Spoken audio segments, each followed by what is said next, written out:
All right, we are sitting in the home, the man cave of Ryne Sandberg. Right after a round of golf, we got some Jim Beam Black. Cheers, Rhino. Cheers. Good to be with you. Let's do a little tasty here. All right, ready to talk to you. So, how'd the round go today? You look like you look fresh, like you just came. You shoot under par today? What do we got? Shot fine. I had a couple contestants in the Jim Beam raffle, which went very well. It was the first time that they've ever swung a golf club. Wow. So if you can imagine that. Then my wife played, Margaret, but we played a scramble as a team, shot the par on the day. So it worked out very well on a great early fall afternoon. So this guy won a raffle, right? And he got to meet one of his heroes. Yeah, huge Cubs fans, obviously. And you know what? He was decked out in the Cubs blue outfit, straight from a Dick's Sporting Goods. So he was ready to go, a full Cubs gear, and we had a good time. But they enjoyed it. They appreciated what the Jim Beam did with the raffle, and so I enjoyed a round of golf. So for me, it doesn't get any better than that. When you were a player and people wanted to talk to you and interview you, whatever was it, but you were such a routine guy. Was it more so that you felt like you were, if I was doing that, I was going to lose my focus on the field, or was it just also shiny? It's like, how would you boil that all together? A little bit of that. When I broke in, I was around the Pete Roses and the Mike Schmidts, and then I was on the same fields with the Willie Stargels and just the great players. And I was brought up that you don't reveal too much about what you're doing on the field. That's just the way that I was groomed as a young player, right. And that's what those veterans did. You didn't want to say why you were hitting good. You didn't want to talk about your strategy. You didn't want to reveal too much to the opposing team because they'd make adjustments. Right. That was the mindset. Right. So I didn't do that. Right. That's the way I was brought up. And then the way the game was played. If you the players that would have too much or bring too much spotlight to themselves, it seemed like baseball had a way of dealing with that. Yeah. And what I'm talking about is being pitched inside, being knocked down, brushed back, all those things was a style and a way to play the game. So I was not one to brag about or talk about what I was doing. I just wanted to continue with my routine like you talked about. Yeah.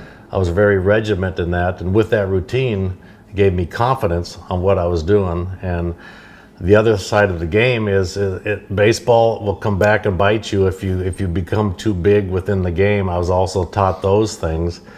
So when I was red hot, I knew or thought that there was a slump on the way, and then how am I going to handle that?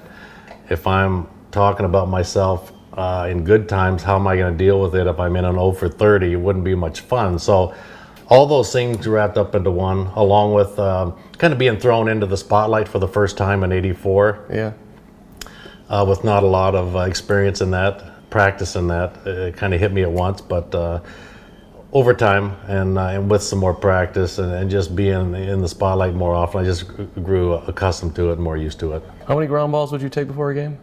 Was it an actual number, like about 60? Yeah. About 60. Okay. Ground balls, yeah. I didn't want to. I also didn't want to talk about. I didn't want to jinx myself into not playing well, right. And so that was a side of it that I kind of looked at the game of baseball and separating media and revealing to the media what I'm doing, and then say I don't do well, and they're looking at, well, look at, he said he used to do this, now he's doing that. Then it'd be like, so I kind of thought about that a lot. Yeah. It's, I mean, the flow of a season, 162 games, it's a lot to handle for a young guy, for even an older guy, right? I mean, there's just that the mental side's huge in baseball. It is, yeah. The mental side is huge. Today's player, I think that they've been groomed with social media and groomed throughout maybe even high school now. If they're a good high school player, yeah. They have cameras out there looking at them. They're doing interviews. When they get to college or they get drafted, they get put on this pedestal, #1 pick, can't miss, big leaguer, all that stuff. That was not even talked about when I was drafted because it wasn't. But in today's game, the player, I think, is more groomed to being out there. Yeah. Talking about what they're doing.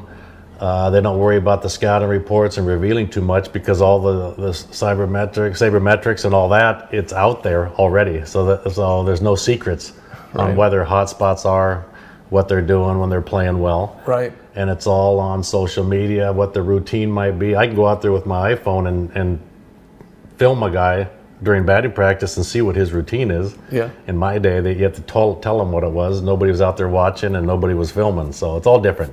And you weren't a first round pick. You were 20th round? 20th round. And you also had a scholarship to go play college football, correct? And that's why I went in the 20th round. Okay. I was scouted out of high school as All-American, Parade Magazine All-American quarterback, 1978. Yeah. So that was my first sport that colleges wanted to talk to me about.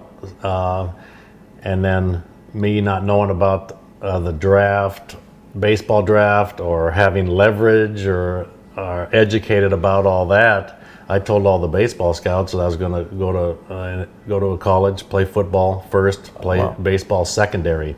That scared off a lot of the scouts and teams in drafting me high. They didn't want to waste a high pick. Right. I was projected to go in the 3rd round. Okay. But every time a scout would come in, hey, can we get you in the 40-yard dash? So I went out there and ran the 40. I was running like a 4.4 or 4.5 40, which was fast. Yeah. And yet my mindset was I was going to play football. Why am I running the 40-yard dash for the baseball scouts? Right. So, I was drafted in the 20th round. 3 weeks after that, I changed my mind about football, and I went the baseball route. Why'd you change your mind?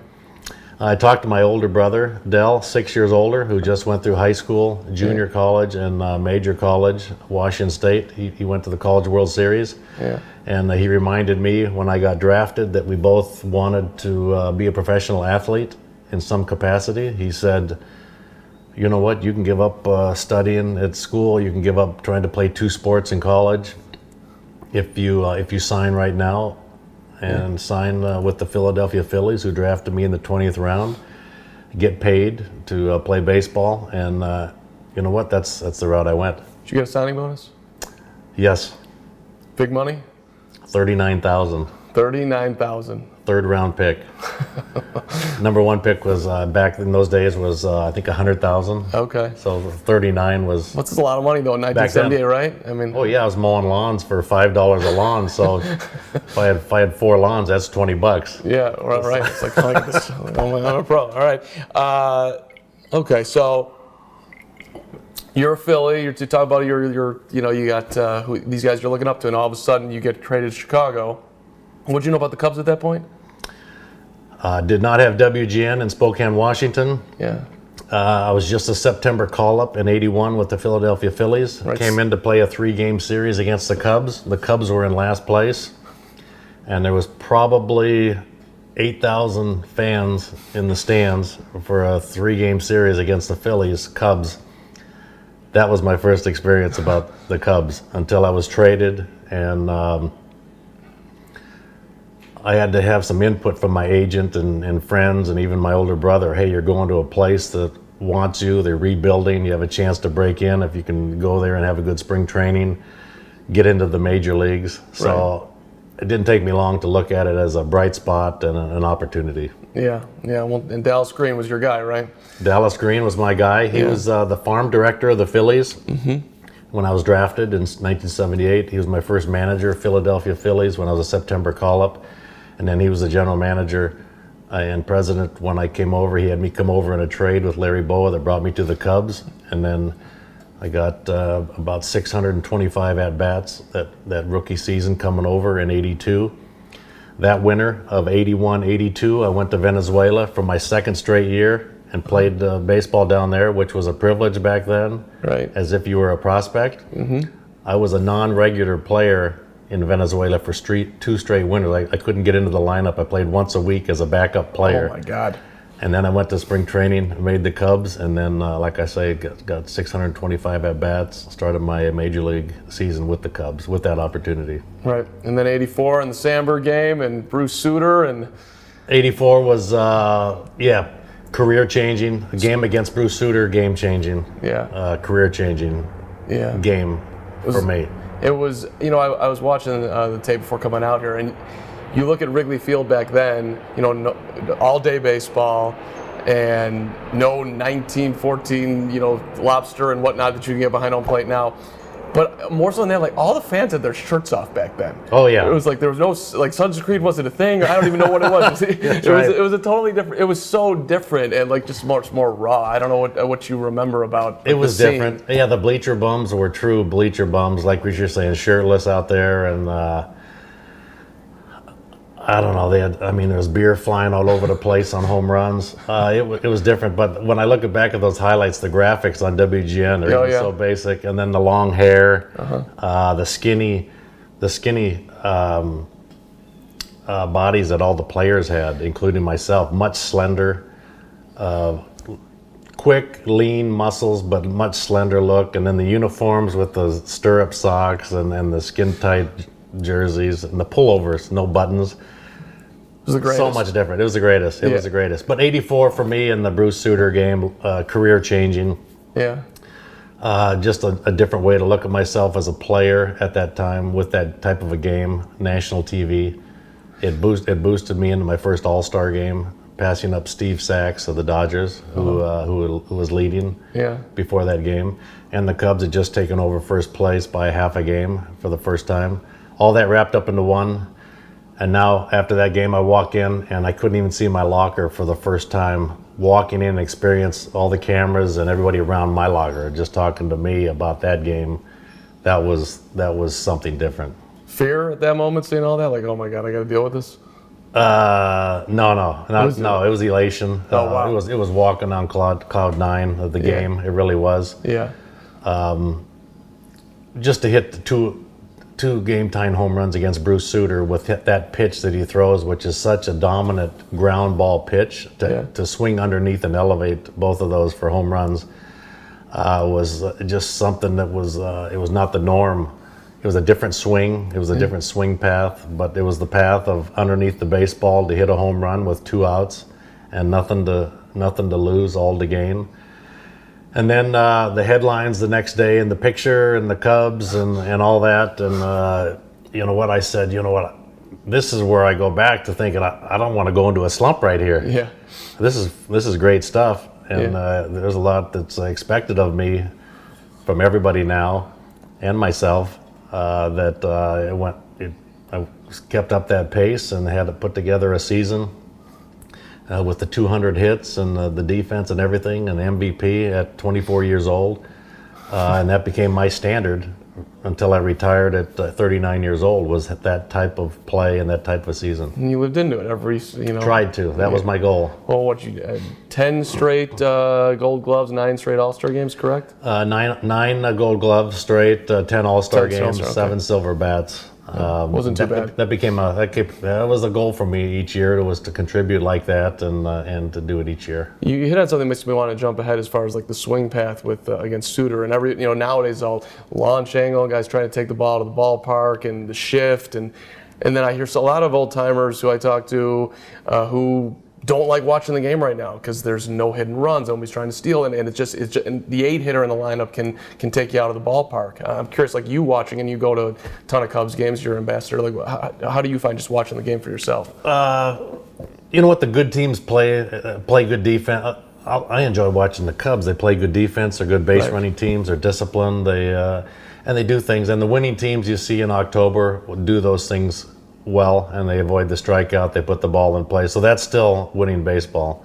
So that's every team's goal is to play that type of baseball, and it's about hitting behind the runner, advancing the runner, and running first and third all the time, and being heads up on defense. All those things is winning baseball. So I enjoy watching it because I get to watch the Cubs, and they do it very well. If they had shifted on Ryne Sandberg, how would you hit it away from the shift? Right? I mean, I've heard George Brett talk about it. Like I almost hit 400. I would have hit 450 against it. I mean, you wouldn't have shifted against him. My generation came up playing in the yard, and if you play cross the line, you put some defense out there, and you get some fields that you can hit, and they just put a couple of defense. So you stand at a certain place at home plate to get a pitch, alter the pitch on where it's at, where you can hit it where you want to hit it. Yeah. So if I'm trying to hit the ball to right field because they're shifting to pull, I'd get away from home plate, create more pitches away from me, and those pitches I can hit away from the shift. Right. So I think the time is right around the corner where the players will adjust to that because they didn't play as much baseball in the front yard and wiffle ball that my generation did. Right. But for them to be successful and to have goals of hitting 300 and do their job on base, you'll see that trend.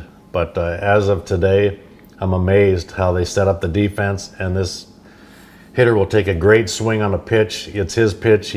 He squares it up, one hopper through the infield by the pitcher, and there's a guy standing there. It's right. unbelievable. Right, you get a shot up the So middle. it works. Yeah, and it's like, well, because all the numbers, right? But then I agree with you. At least in theory, you would think that eventually these guys are going to adjust. And they will. They will. Yeah. Yeah. So your Hall of Fame speech, one of the great speeches ever going. It was awesome seeing you go into Cooperstown. You're talking about the front of the jersey and not the back. And nowadays it's much more moved to the front. Like Javi Baez is the most popular guy in the Cubs, and he does a ton of things on the field that are incredibly teamwork as far as running the bases and taking advantage. But he also has, like, I would call, like, a little bit of Sammy in him, where he's got a big swing and he loves the attention. And there's nothing and some people think there's nothing necessarily wrong with that. I'm just like, have you at all, like, I don't know if, like, you know what, I can deal with more nowadays in the front because that's how everybody's playing, or does it still bother you? What bothered me was that speech came right at the start of the middle of the steroid era, where it was all about the home run, and the home run that's hit in the 8th inning to make it a 7-2 game, and your team is losing, and you're going out for a curtain call because you hit a home run. Right. That's what I had a problem with. Yeah. The players today that play well, it's high entertainment. It's a guy like Javi Baez that runs hard, is an excellent base runner, makes the defensive plays wherever you put him. Yeah. He puts down a safety squeeze bunt on his own to get a run in. He's adjusted his swing to cut down on strikeouts. He's come a long way. The fact that he's entertaining and has a little flair to him, I have no problem with that because he's fun to watch. I like watching him play. Yeah. Yeah. So a guy that goes about it the right way and hustles, and you can see that he's a team player. And if you have a little flair to you and celebration, that's all part of the game today because they don't pitch inside, and the players and the opposition don't take as much offense to it that you're going to go up there and get thrown behind your head or in the middle of your back. Yeah. That's not happening anymore. That's what used to stop the flair in my day. Yeah. So if you hit a shot and did a bat flip against Nolan Ryan, you'd be in trouble. You might be in the hospital the next day. Right. With a fastball up around your head or in the middle of your back.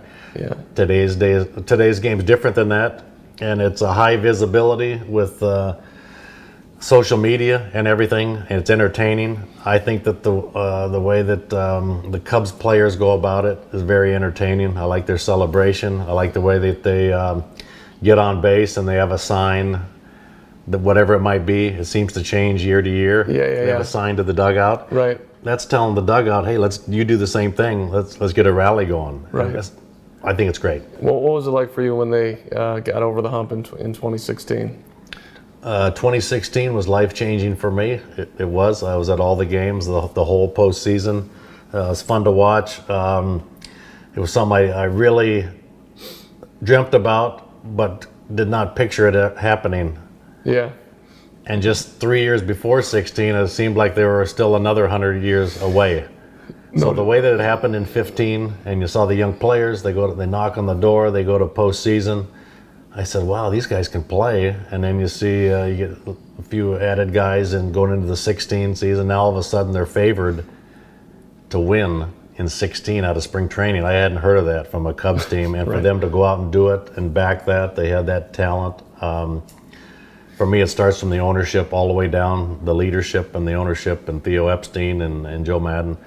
It's great. But after 84, on an everyday basis, walking downtown or restaurants or fans or spring training, the number one question was, Rhino, are the Cubs ever going to get to World Series? And number two question, are they ever going to win a World Series? Right. Since 84, since we came up short. My answer was, I don't know to both questions. And deep down I was thinking, I don't think so, deep down, but I'm not going to tell the fans that. Right. So 16 erased all that. from the fans, and now it's about doing it again. Can they do it again this year? Can they do it again next year? That's awesome. I was thinking about '84. I was 11 years old. You got the first game won in the playoffs against the Padres, a day game. Sut hits the home run. They took the kids out of the classrooms, put everybody in the cafeteria to watch. They I would heard not all those stories. Yeah. I mean, it wouldn't happen like that nowadays. Mainly, the game would be played, start at 8 at night, but it was. Yeah, '84 was incredible. I remember the first part of September. We came home from a road trip, and we're just getting ready to take the field, and we look across the street, and now we visibly see that and hear that Wrigley Field sold out the rest of the year. We look across the street, and there's a couple of guys up on the rooftop. We're saying, look at that. They're going to watch the game from across the street. How awesome is that? The next day, there's 6 guys up there and a couple folding chairs. I said, look at that. Now they got chairs up there. Now the third game of the series, there's 12 guys up there. There's about a half a dozen folding chairs, and you see smoke from a barbecue.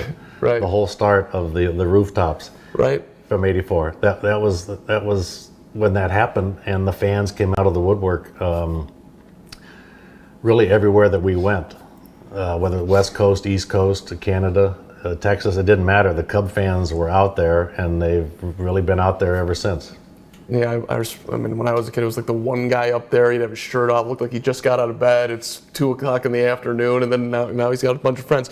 That's it's a lot of money. Hey, a couple just a little more baseball overall questions. The DH, there seems to be a movement that it's going to be universal. How would you feel about that? My game's a National League game. I like the strategy there. Yeah. In my era, we liked the opposing pitcher going up to home plate, and that was the defense or the retaliation of a pitcher that wanted to pitch inside or hit somebody on purpose. Yeah. The fact that he had to go up there, he had to think twice about that, and that's how you retaliated back then. I like that. I like the strategy of a National League game. I like the bunt. I like pitchers that can handle the bat. The only thing that I would say is having top-notch pitchers being paid a lot of money that the fans, and including myself, want to watch pitch to get on base and pull a hamstring and miss 6 months.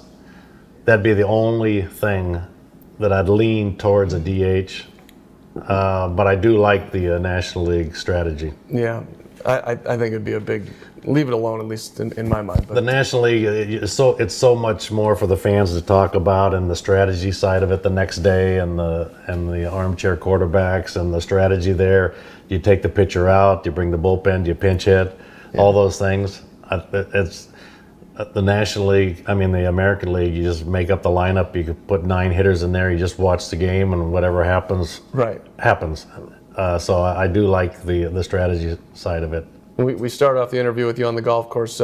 Tiger getting his first championship in 5 years. Are you a fan of watching the golf too? Very cool. Oh yeah. I thought that was very cool. I'd say the generation of the young players that we've been watching the last 5, 6, 7, 8 years.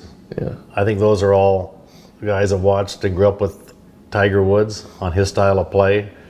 So I think they're all thrilled about having him come back and be right in the mix, because I think he's the one that really led golf in a different direction.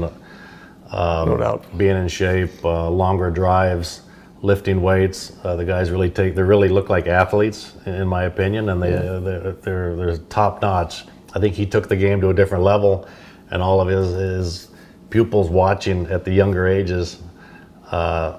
When they were kids, and now emulating him has taken golf to a whole nother level. I mean, he did for golf what no one else has ever done. You mentioned the steroid guys.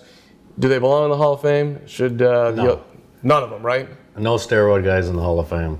It's about stats. It's about integrity. It's about playing by the rules, and that's it. It's an elite group, and there's no cheating. There's no cheating in Major League Baseball. There's no cheating in the Hall of Fame. And it seems like some of the writers who have the power on this, it's like you see the votes ticking up. I don't get what changes over time. If you played the game the right way, it should be everything in my mind. Hopefully the younger writers that are now getting votes are not enamored about the home run and the 200 strikeouts a year going back during the steroid era, because baseball was really it was all about the home run, and that's when you turn on the ESPN. It was these balls were hit out of the ballpark, and these are the guys that did it. It wasn't about a defensive play. It wasn't about turning the double play.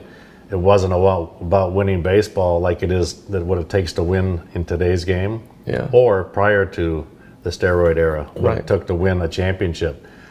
Did you know what was going on when it was happening? I mean, it was at the back end of your career. But I retired in '97, and there was no talk about it on the field or amongst the players or anything that anybody was doing that at that time. Developed right after that, and probably lasted for about 6 years. If the '97 Cubs had been a better team, do you think you would have played in '98? Because that would have been the era, and that team was a wild card team. And just like, or was it just halfway through the '97 season, and it crept up on me at just getting ready to turn 39 years old. Yeah, where I looked at myself as a everyday player. Yeah. One of the things I hated to do was to take a day off and sit over on the bench and watch a game just because the manager wanted to give me a rest and felt like he had to. But other than that, I averaged nearly 158 games a year. Yeah. That's what I liked. Yeah. I hated sitting over there, not helping out or just thinking about what I could do in the game to help out. But that mentality was what got me to the Hall of Fame with my at-bats and contributing on a daily basis. Working my way through slumps and putting in year after year. It was that mentality of being an everyday player, playing every day. And last one here, one slightly controversially. Sammy, back to the Cubs, gets talked about all the time, and the Cubs have sort of they've said that he needs to apologize to him. What's your opinion on a guy like that who brought a ton of excitement, but also brought a lot of other things? Well, his numbers are tainted with this suspicion of what he might have done. He played some games with some cork bats, and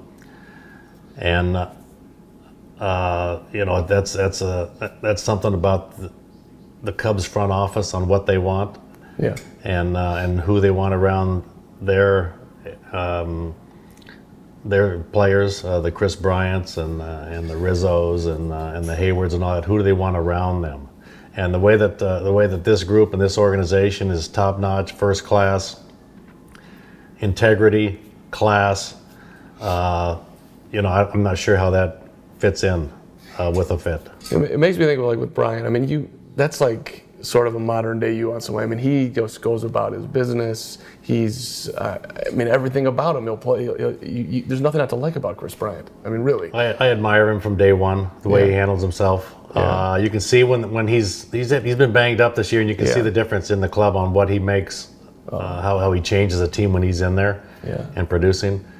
Top notch. Anthony Rizzo, for me, kind of the leader of the squad, was here and was here through the 100 lost seasons. He appreciates what's going on now. I think he spreads that word to the players that come in about how it used to be and how this is now, and they lead the way, and it spreads. And I think they're all leaders. I mean, I look at the whole roster, and I look at, this guy demonstrates leadership with this. This guy does that. They all seem to be such a unit and represent the Cubs in such a way that it's about what's on front rather than it's on back. This group does it as well as any group I've seen.